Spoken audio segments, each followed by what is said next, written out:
What is up, you guys? Welcome back to the Heat Report. And in today's video, I'm going to be addressing something that has been associated with our team in reports recently. Uh, it came from Zach Lowe, and who is a very credible NBA writer. And basically, what it was that a lot of the teams around the league believe that the Miami Heat's run to the finals was a fluke, quote unquote fluke. For you guys that don't know what a fluke is, it's basically something that happens, by luck, by chance, something that you wouldn't really expect to happen like again, something that's like a once in a blue moon affair.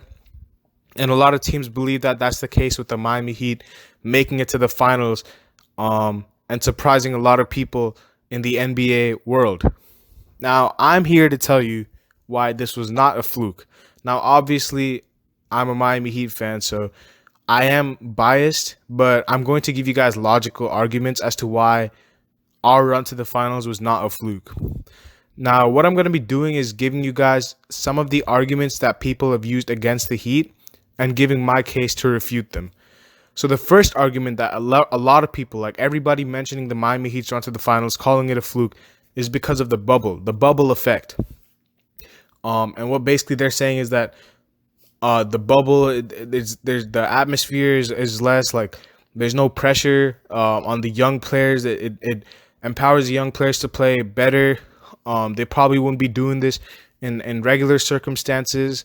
And now the reason that I completely find this very blasphemous or very appalling is that it's not that the Heat were the only team to play in the bubble. Like every other team had these same conditions, the same playing field. It wasn't just the Heat that were playing in the bubble, so I don't understand why the bubble effect is only being brought up against the Heat. I think that if you look at some of our young guys who really performed well in the playoffs, I think it surprised a lot of people because they weren't really watching our team. But these guys like Tyler Hero, Duncan Robinson, Kendrick Nunn fell off because he had the virus, but and even Bam, these guys have been doing this consistently in the regular season as well. So I don't really like. I think it's just a matter of our young players being put in the spotlight and a lot of people watching them more in the playoffs. So they kind of got surprised, saying that, wow, like I never really expected this from them. But we have seen them do this consistently throughout the whole season. So it's not really a surprise to us. The second thing that was mentioned was Goran Dragic. Apparently surprisingly playing that well in the bubble. Now, this is not a surprise to me either. Like Goran Dragic was a very good sixth man for us, and the reason that Spo was using him off the bench is because of his age. He was 33, and also because he wanted to give Kendrick Nunn more minutes in the regular season, develop the rookies a little bit more. Goran, he wanted to conserve his minutes and make sure that he doesn't burn out before the playoffs. But we all know what Goran is capable of. People forget that Goran Dragic is an all-star like 2 years ago. So, I mean, he's not just some scrub who like completely like defied expectations. Like he is a hooper. Like he can play the game of basketball. So that wasn't surprising to me either. Another thing that has been, mentioned tons of times is the fact that there were no fans. And I think a lot of people are, overstating, like, not to say that fans aren't important. Fans are definitely important to the game. They're what makes the game, prosper. But a lot of people are overstating the importance of home court advantage.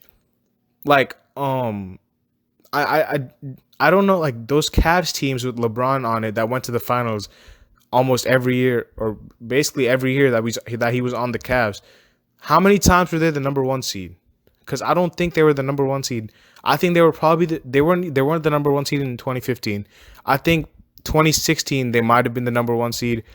I definitely know that in 2017 and 2018 they weren't the number one seed, if I'm not mistaken. And so that's most of the times, like 3 out of 4 at least, they weren't the number one seed and they still made it to the finals. But no one was talking about home court advantage back then. It's a matter of fact, like, first of all, I don't really think Spo prioritized the regular season. Like, a lot of people are like, how can a 5 seed go to the finals? Like, they're clearly not the best team in the East. Well, I think we could have been higher. Like, we would have definitely been like the 4 seed, maybe even the 3 seed. But I think Spo realized that, like, it doesn't really matter because you're going to be playing Indiana anyway. So it's probably better off that we get a higher pick in this year's draft. then jump up to the 4 seed because we know who we're going to be matched up with. So we didn't really have to worry about that, and that's why we saw UD getting thrown into the starting lineup in the last game of the seeding games, because it didn't really matter that much. But I definitely think that, like, and also guys like Tyler Hero, Myers Leonard, even Jimmy Butler had missed some time in the regular season, so that also kind of contributed to why we were lower than a lot of people. A lot of Heat fans thought we would be. Like, a lot of people didn't even project us to make the playoffs, but I projected us to be like the 3rd or 4th seed. We ended up falling to 5, which is absolutely fine. We were clearly capable of being the 3rd or 4th seed. A lot of people are also saying that, like, there's no way the Milwaukee Bucks could have lost in 5 games with their home court advantage, but they also forget that we have been handling or holding our own, not handling, I don't want to offend anyone, holding our own against the top teams in the league throughout the regular season. Like, this is no surprise to me how we beat the Bucks. Even like a lot of NBA analysts too. Like, I don't know why people were so surprised that we beat the Bucks when we beat them twice in the regular season. A lot of the analysts were picking us to win that series. The second time we beat them convincingly, and the third time in the seeding game we were up by like 20 plus, and I think we just blew a lead. I don't know what happened. We just collapsed, but I mean the blueprint was out. Like, we had probably us and the Raptors, but I mean not the Raptors anymore because they lost Kawhi, but we were probably the best shot to take out the Bucks in the playoffs, and because we've shown that in the regular season. We have a guy that has held Giannis to the lowest shooting percentage in his career in Bam. We have guys around Bam that can defend really, really well, and it wasn't even just Bam in the playoffs. Jay Crowder was the one who got the assignment. So I don't really think it was that surprising that we took out the Bucks. Against the Celtics, I mean, Eric Spoelstra was a tactical genius using that zone in the first 3 games, and I mean, it's not just like we developed the zone in the bubble. Like, we were probably the team that used the zone the most. Even last year we used the zone without Jimmy Butler and all. So I just think it's very, very appalling that a lot of people are using the bubble and no fans and the fact that we were a 5 seed as a reason that the reason that we made it to the finals was a fluke. We took the Lakers to 6 without Bam Adebayo and Goran Dragic for most of the series.